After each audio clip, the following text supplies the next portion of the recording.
سچا واقعہ حضور نے اپنے صحابہ کو سنایا۔ 3 آدمی سفر کے لیے روانہ ہوئے، یہاں تک کہ ان کو رات پڑ گئی، تو ایک غار کے اندر وہ داخل ہوئے رات گزارنے کے لیے۔ آندھی چلی، بارش آئی، تو اوپر سے ایک پتھر لڑکا اور وہ غار کے دروازے پہ آ کے گر گیا، اور اتنا بھاری اور بڑا پتھر تھا کہ اس نے غار کا دروازہ بند کر دیا۔ انہوں نے آپس میں بات کی اور کہا، تم اس غار میں پھنس گئے ہو، اب یہاں سے نکل نہیں سکتے مگر یہ کہ تمہارے وہ عمل جو محض اللہ کی رضا کے لیے تم نے کیے ہیں، ان اعمال کا وسیلہ دے کے اللہ سے دعا مانگو۔ ان میں سے ایک آدمی نے کہا، اللہ میرے ماں باپ بوڑھے تھے، اور میں جب بھی بکریاں چرا کر کے آتا تو میں دودھ دو کر کے سب سے پہلے اپنی ماں کو اور اپنے باپ کو پیش کرتا۔ ایک دن میں سرسبز درختوں کی تلاش میں بکریاں لے کے کچھ چارہ کوئی درختوں کی تلاش میں دور نکل گیا۔ میں جب واپس پلٹا دونوں سو چکے تھے۔ میں نے یہ مناسب نہ سمجھا کہ میں ان کو جگاؤں، بیدار کروں کہ اٹھو دودھ پی لے، لیکن اب سارا دن وہ بھوک سے تھے، تو اچانک آنکھ کھلے اور بھوک کی شدت سے تڑپے، تو میں وہاں سے ہٹ بھی نہیں سکا۔ تو کہتا ہے کہ میں بچوں کو نظر انداز کیا اور ماں باپ کے جاگنے پہ دھیان رکھا، اور یوں ساری رات بیت گئی۔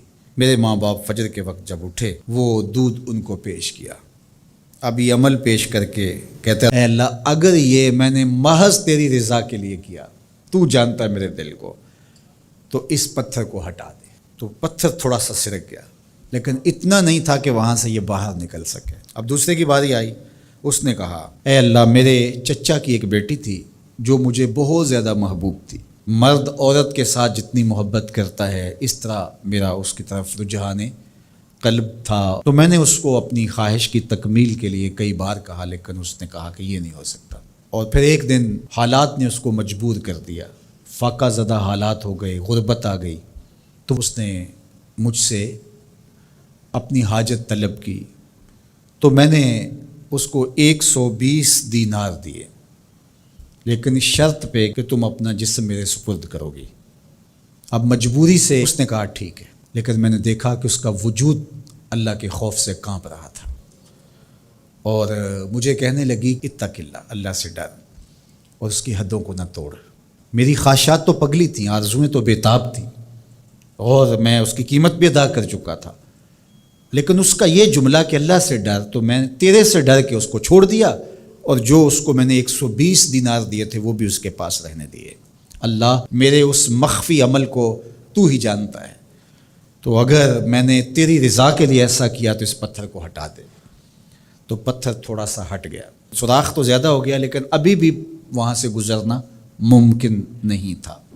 اب تیسرے نے کہا، اے اللہ میں مزدوروں سے کام لے رہا تھا اور ان کی مزدوری میں نے دے دی، ایک مزدور بتائے بغیر چلا گیا، تو میں نے کیا کیا کہ اس کے مزدوری کے پیسے کاروبار میں لگا دیے، کاروبار میں برکت ہوئی، اور بہت زیادہ وہ کاروبار جو اس کی مزدوری سے شروع کیا گیا تھا پھیل گیا۔ تھوڑی سی مزدوری تھی لیکن کاروبار بہت پھیل گیا۔ اب میں اس کے اندر کچھ ایک آنا ٹگا نہیں لیا۔ ایک عرصے کے بعد وہ شخص آیا، اس نے کہا مجھے میری مزدوری دے۔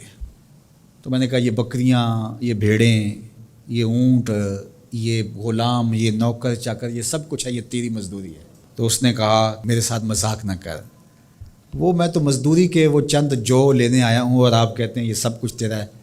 تو اس نے ساری صورتحال بتائی، تو اس نے وہ ساری بکریاں، وہ سارے اونٹ، ساری گائے اور سارے غلام ہانکے اور چل دیا۔ کہا اے اللہ اگر یہ عمل میں نے تجھے راضی کرنے کے لیے کیا تھا تو پتھر کو ہٹا دے۔ تو حضور نے فرمایا وہ پتھر ہٹ گیا اور یہ چلتے ہوئے باہر آ گئے۔